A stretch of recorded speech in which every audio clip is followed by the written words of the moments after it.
Music and storytelling was at the focus of an all-day science and songwriting workshop held in October at the National Institute for Mathematical and Biological Synthesis.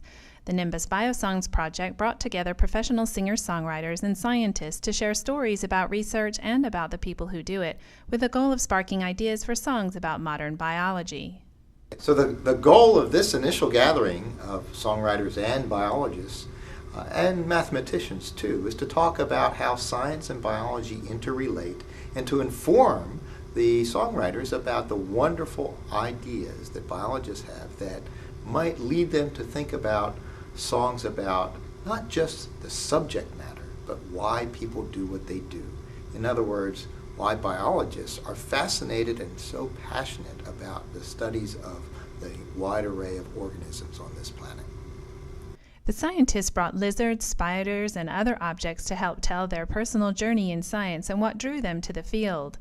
One bearded dragon belonging to Dr. Arthur Ectornaut made quite the debut. Whoops!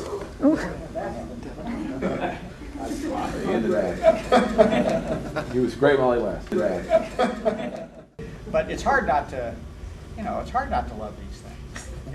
Don't you think? I came up with like 3 or 4 ideas just sort of listening to people, and I try to incorporate nature a lot. Not so much like, oh, look at the pretty flowers, but sort of the rise and fall of organisms, if you want.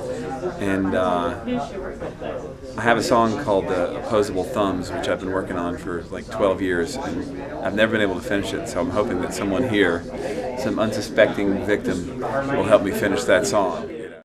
Dr. Virginia Dale from Oak Ridge National Laboratory read one of her own poems and talked about how she viewed the creative process in science.